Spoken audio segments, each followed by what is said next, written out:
Hello friends, so far we have discussed thermodynamic properties of free electron gas at 0 Kelvin. In this lecture, we are going to explore thermodynamic properties at finite temperature. At T greater than 0, we have to examine the excited state of an electron system. Probability of finding an electron at some excited state is given by the Fermi-Dirac distribution. In this equation, beta is equals to 1 by kBT. Kb is the Boltzmann constant and T is the temperature. E is energy and mu is the chemical potential. Chemical potential is defined as the energy needed to add an electron to the system at some given temperature. Now, what is mu? Can we relate it with something which we already have learned? Now, note that to be consistent with whatever we have done at T equal to 0 Kelvin, correct? In the limit T going to 0, mu should be going to Fermi energy. What does that mean? So, you see that at T equal to 0 Kelvin, what we know that the ground state is given by this Fermi sphere, correct? So that means all the states up to Kf is filled and all the states beyond Kf is empty. So in the energy scale, what we can say is that all the states up to some energy level Ef is full and beyond this all the states are empty. So that means at T equal to 0, this Fermi function, this should look like a step function like this. So that means mu, this should become equal to Ef at T equal to 0. Mu equal to Ef at T equal to 0 Kelvin. Okay. So that means this Fermi function is a sharp step function. So up to this Ef, the Fermi energy, all the states are full, and beyond Fermi energy, all the states are empty. Now the question is, what happens at finite temperature? At some finite temperature, this is shown by the dotted red line, correct? The Fermi function looks like this, and you see that some electrons which were in this portion, they have been excited to this portion, right? So these electrons initially they were like below the Fermi energy, but at finite temperature these electrons have been excited over the Fermi energy. Now the question is, how does mu change from Ef as temperature increases? So we know that mu is equals to Ef at T equal to 0 Kelvin. Now as T becomes greater than 0, the question is that what is the value of mu? It is no longer equal to Fermi energy, but what will be the value of mu? In fact, we will see that at even at room temperature, mu, the chemical potential, it hardly changes from its 0 Kelvin value of Ef. So we know that at 0 Kelvin, mu was equal to Ef, and we will see that even at room temperature, this hardly changes. However, note that for precise calculation, we have to keep track of change of mu with T. Although the change is very small, but still we have to keep track of this change for precise calculation. Note that Fe, the Fermi function, differs from its 0 Kelvin value only in a region with of width kBt. For example, let us compare the Fermi function at 0 and non-zero temperature. At temperature T equal to 0, the Fermi function is given by this step function shown by the blue color. And at temperature greater than 0, the Fermi function is shown by this red dotted line. Now, if you look at the figure, then you see that in this region, the Fermi function at 0 and non-zero temperature, they are same. They have a value equal to 1. Similarly, in this region, the Fermi function at 0 and non-zero temperature, they are same. And both of them have a value of 0. Only in this region, which is like, which has a width of kBt around this mu, the chemical potential, only in this region, the blue line and the red dashed line, they differ from each other. Thus, we can conclude that the Fermi function at 0 and non-zero temperature, they only differ within a region of width kBt around the chemical potential. Let us calculate the number of electrons per unit volume. For T equal to 0 Kelvin, what we did, we calculated this integral. N by B is equals to this integral. Okay. Now, for T greater than 0, we do almost the same thing. Now you see that we have one additional term, which is the Fermi function. Note that the second formula, that means this formula, works for any temperature including 0 Kelvin because of the Fermi function. Now, what does it mean? That we know that this Fermi function f of E will be equal to 1 when K is less than K, right? At T equal to 0 Kelvin, this is how the Fermi function reads, right? So that means this integral can be written in this form, right? At 0 Kelvin. So that means this second formula is a more general formula. This will work for T equal to 0 Kelvin as well as when T is finite. Now we know that E is equals to h cross square K square by 2m, correct? So using this formula, we are going to convert the K space integration to energy integration. So let us see that how we can do that. So since E is equals to h cross square K square by 2m, we just write K square is equals to 2me by h cross square, which implies that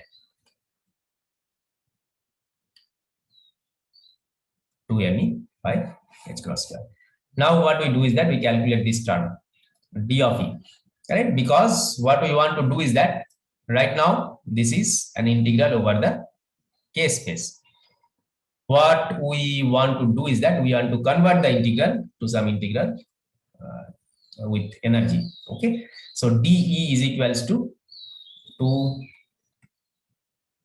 divided by 2m dk, which implies that dk is equals to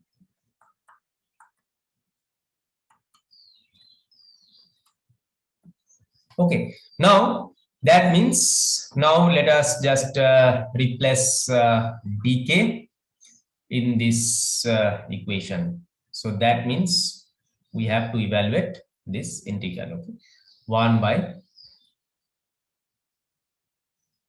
we have to evaluate this integral 1 by pi square. So look at, so we just right now replace this k with E in this equation. Okay, so 1 by pi square, and in place of k square I just put 2me by h cross square,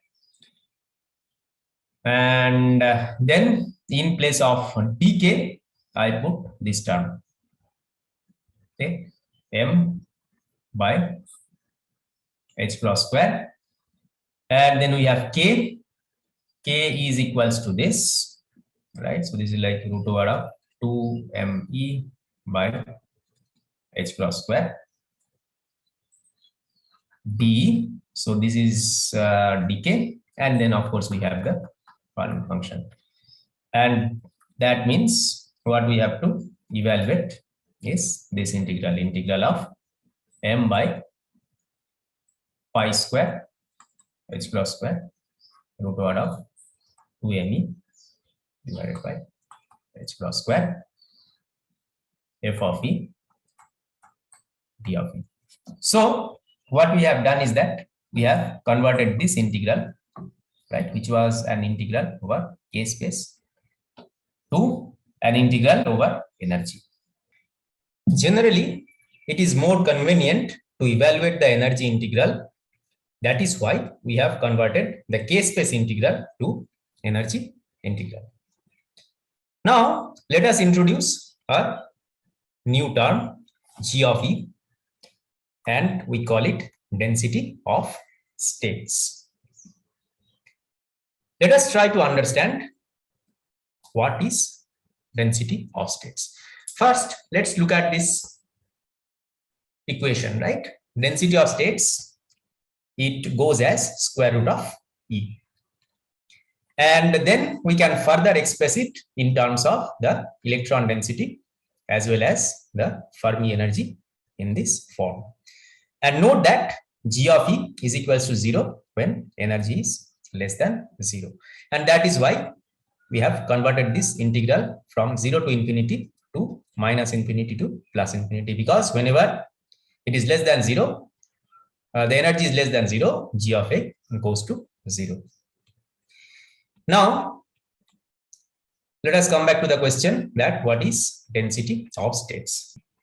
To understand, let us go back to T equal to 0 Kelvin. So, what we know that at T equal to 0 Kelvin, Fermi function is equal to 1 when energy is less than the Fermi energy, and this is equal to 0 when energy is greater than the Fermi energy. So in that case, N by V, we can write it as dE GE, and then you see that EF is equals to 1 when E is less than the Fermi energy, right? Or otherwise, this is 0. So that means Fermi function is equal to 1, and the upper limit of the integral changes to EF, because beyond EF, Fermi function is 0. Similarly, the lower limit changes to 0 because below 0, density of states is equals to 0. So that thus at T equal to 0 Kelvin, we can write the electron density as integral 0 to EF dE GE. And then we see that this integral, this gives us the electron density. Remember that an integral means area under the curve. Thus, we have this curve G of E,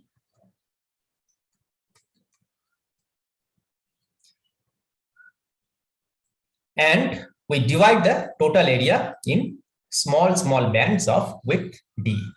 For example, we know that if we calculate the, let's assume that this is the Fermi energy, right? So if n is given by the integral, the area under this curve, the total area under this curve. Now what we are doing is that the total area we are dividing in small bands like this.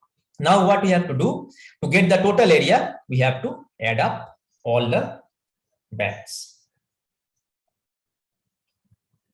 And then when we add up all the bands, that is equal to the total number of states. That means each band here, right? If you see, if you look at the each band, right? So this area or this area, correct?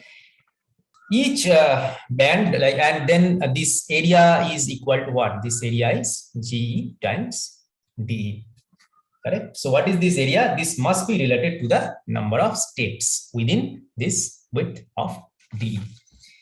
So that means G of E, D of E, we can write it as number of energy levels between E and E plus DE, and we multiply it with 1 by V. So that is what is the meaning of density of states is. Note that in case of 3D free electron gas, G of E goes as square root of E. In case of 2D and 1D, it will have some other dependence. We also define an important quantity, density of states at the Fermi energy. To do that, what we can do is we can just put E equal to EF such that G of ES is equals to 3 by 2 n divided by EF, where n is the electron density and EF is the Fermi energy. We already have learned how does the ground state of free electrons look like in the K space.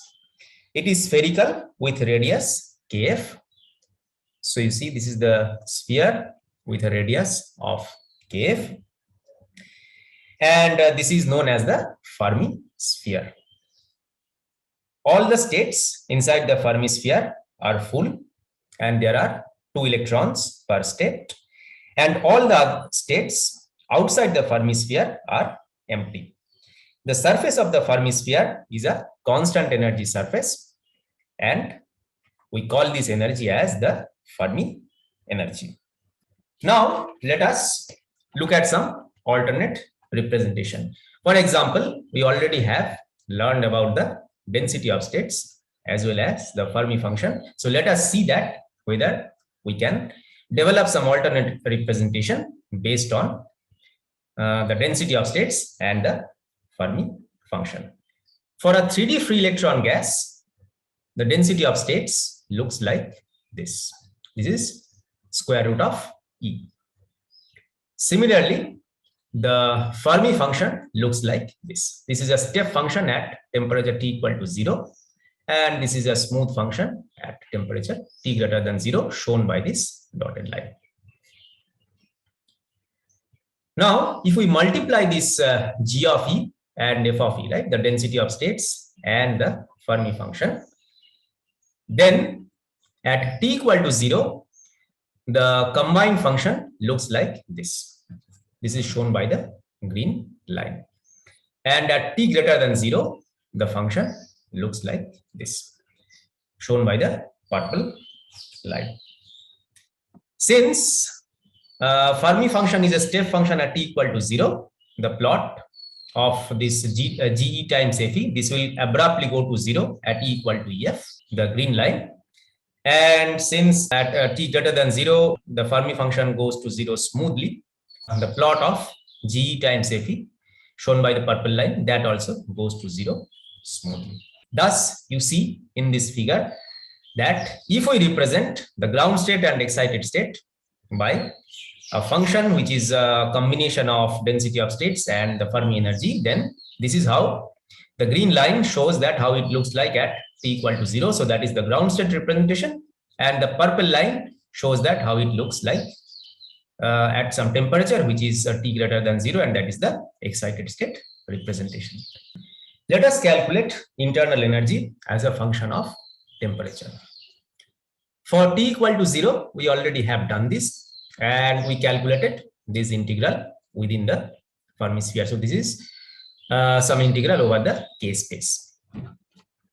And now for T greater than 0, we will do again the same thing, but this time to take into account the effect of temperature, we have to multiply this with the Fermi function. Now again you see that this integral is an integral over the K space. Now, as we did before, we convert the K space integration to energy integration by using this relation. Energy is equals to h cross square K square by 2m. So using this, we convert this, and then we can write the energy density U by V as this integral. And then as we did before, we just define this term, right, as the density of states. And then the energy density, that is the energy per unit volume, that can be written as integral minus infinity to plus infinity dE. And then this is the density of states times the energy times the Fermi function. Now, if you look at this function, right, the G of E times F of E, this is shown in this plot. Correct? So we just multiply energy with density of states and with Fermi function, and then this is how it looks like at T equal to 0, the green line, and the purple line shows how does it look like at finite temperature. Now, if you look at this equation, then we just define g of E times E, correct, as some new function h of E. So what is h of E? H of E is equals to g of E times E. Okay, and then this integral, right, this can be rewritten as integral over dE h of E times the Fermi function. And if we just write the Fermi function in its form, then this is the integral that we have to evaluate. Now, such integrals are not very easy to evaluate because of this term, because of the Fermi function. So let us see that what we can do.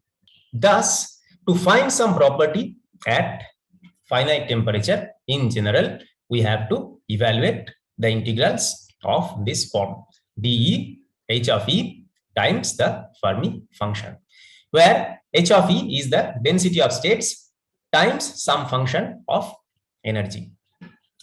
And this function f of E, it depends on the property we want to calculate.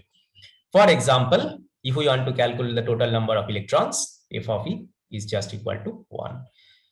And if we want to calculate the total energy, then f of E will be equal to energy.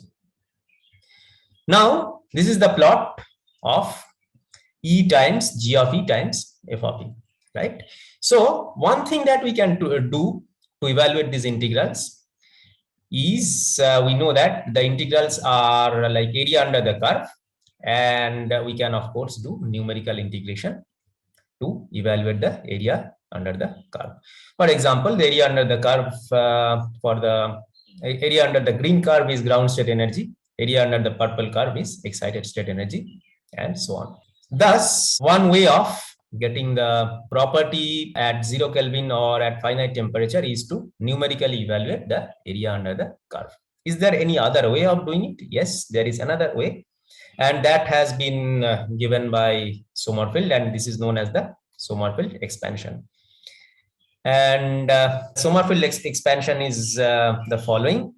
So if we have to evaluate the integral of some function of energy times the Fermi function, then what we have to do is we just write it in this form. Okay, so this is like minus infinity to EF HED plus mu minus EF h of EF, that is the value of the function at the Fermi energy, plus pi square by 6 1 by beta whole square, where beta is equals to kBT, okay, times the derivative of the function at the Fermi energy. Note that in this equation, the Fermi energy is known, the function is given to us, right, h of E, and again the Fermi energy is known, and we know the value of the function at the Fermi energy, we know the temperature, and we also know the derivative of the function at Fermi energy. And then the only term that we do not know is this term mu. Okay, mu is the chemical potential. All we know is that mu is equal to EF at T equal to 0. But we do not know what is mu at finite temperature. So we have to somehow evaluate mu at finite temperature. Let me quickly summarize what we have done so far. So if we want to calculate some property, there are two ways of doing it. The first one is integration over k space using Fermi function f of Ek, right? For example, if we want to calculate the total number of electrons or the electron density, then we have to evaluate this integral, and note that this integral is over the k space. If we want to evaluate the energy density, then we have to evaluate this integral and so on. There is an alternate way, and this is given by the integration over energy, and here we have to use the Fermi function as well as density of states. In this case, the electron density is given by this, and the energy density is given by this. And note that we have some function of energy, right? In general, we just write it as h of e. So that means these integrals, if we want to evaluate, we have to evaluate the integral of h of e times f of e. So these integrals can be written in some general form as h of e, f of e, d.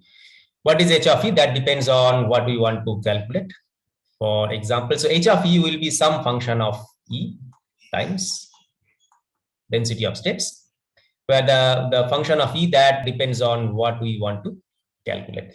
Now, if you want to calculate such integrals, we can use, of course, we can use numerical integration, but there is an alternate way. We can use something called Sommerfeld expansion, which is given by this. And as I mentioned in the previous slide, the only term that we do not know in Sommerfeld expansion is what is mu at finite temperature. We know what is mu at t equal to 0. At t equal to 0, mu is given by mu is equals to EF, but we have to find out what is mu at finite temperature. Now, let us try to find the answer that what is mu. So what we know, mu is equals to EF at t equal to 0. And what we are asking for is mu is what when t is greater than 0. So to find the answer, let us go back to the calculation of electron density at finite temperature, and this time we use the Sommerfeld expansion. So the electron density at finite temperature is given by this. So this is an integral over g of e times f of e. This is the Fermi function times d. Thus, in the Sommerfeld expansion, h of e is equal to g of e. Okay, so now let us just put in Sommerfeld expansion, that is in this equation, we just put h of e equal to g of e. Okay, and then rewrite it here. Okay, so that's the electron density is equals to integral of minus infinity to EF, and in place of h of e, we just put g of e d plus, and then we put this term mu minus EF. So this is like mu minus EF, and in place of h of EF, we just put g of EF plus pi square by 6, 1 by beta whole square, and in place of h dash TF, we just put g dash EF. So this is the electron density at some finite temperature according to Sommerfeld expansion. Now, let us consider a constant volume process. So that means the electron density at 0 temperature will be equal to the electron density at finite temperature. So electron density is what? This is like number per unit volume, correct? Number of electrons per unit volume. And if I fix the volume, then at the electron density at finite temperature will be same as electron density at 0 temperature, which is written as N0. Now, look at the Sommerfeld expansion, right? So the first term, right, minus infinity to EF. So we are integrating up to the Fermi energy. We are integrating density of states up to the Fermi energy. And then that will give me a naught, right? The 0 temperature electron density. And then that means next term is supposed to give me the change of electron density at finite temperature, correct? And now, since we are considering a constant volume process such that the electron density does not change, that means the next term, right, it should be equal to 0. This part of the integral is 0 because the electron density is not changing because of this constant volume process, right? So that means we can just equate the entire term that is written inside this bracket. We can equate it to 0. And if we do that, then this is what we get. Okay, so mu is equals to EF minus pi square by 6, 1 by beta square. And then this is like g dash TF. So this is the first derivative of density of states at the Fermi energy, and divided by GF, that is the density of states at the Fermi energy. Note that in case of free electron gas in 3D, the density of states is given by this. Correct. And then you can take, so we can get the value of density of states at Fermi energy by putting E equal to EF in this equation. And we can also calculate the first derivative and again put equal to EF, and then we can get this term. And if we do all that thing, then what we know is that, or then what we can derive is mu, this is now a function of t, is equals to EF 1 minus pi square by 12 t by TF whole square. Okay. And then remember that T by TF, right? If T is of the order of room temperature, right? So T is of the order of 300 Kelvin. And then we know that TF is the order of 10 power 4 Kelvin. So that means T by T is roughly of the order of 0.01. And then this is like T by TF square. So that means this will be like 0.01 whole square. Correct, the term in the inside the bracket. So that means at room temperature, mu shifts by only 10 power minus 4 electron volt. Right, that is just 0.01% from EF. So that means for free electron gas, we see that yes, mu is not same as EF, but this is very close to EF even at room temperature. Let us now calculate energy density at finite temperature. So in case of energy density, we have to evaluate this integral. E times G of E times F of E d, right? Where E times G of E, we just assume this to be a function H of E. And then we can use Sommerfeld expansion. And again, we are calculating energy density. Remember that we are doing it at constant volume, and then you have this big expression written here. And note that this part minus infinity to EF GE EDE, right? What we are doing is that we are just evaluating this integral from up to the Fermi energy. So that means that will give me the U naught, the temperature at 0 Kelvin, the ground state energy.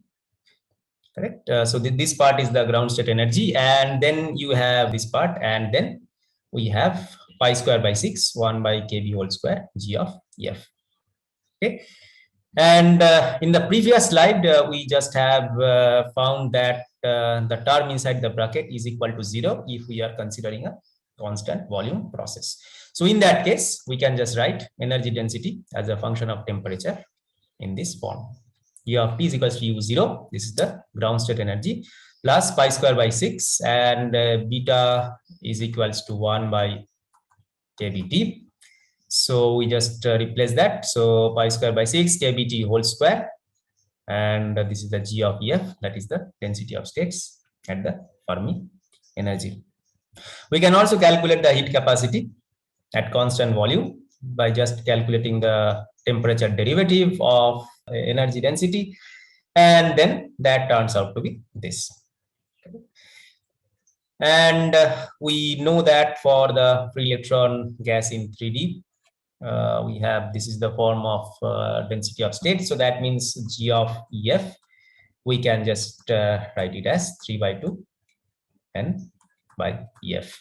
So if we replace G of EF in this equation, then we can just write CV is equals to pi square by 2 kBT by EF N times kB. And remember that what we can do is that we can just express this EF as some temperature scale by writing EF is equals to kB times TF. Correct. So if we just replace it here, then the heat capacity can be written as pi square by 2 T by TF and kB. And then we know that this T by TF, this is of the order of 0.01 at room temperature. So that means at room temperature, CV is 0.01 times N times kB. Now compare it with the classical result. Classically, CV is given by 3 by 2 N kB. Correct. So that means this N kB term is common for both, but then we have a prefactor. In case of classical, we have a prefactor which is of the order of 1. Whereas in case of quantum, we have a prefactor which is of the order of 0.01. So thus, what we can conclude is that the CV, the classical prediction, is 100 times higher than the quantum model. And remember that if we calculate energy, this we already have discussed previously. If we calculate energy, then this is exactly the opposite, right? The quantum prediction is 100 times higher than the classical model.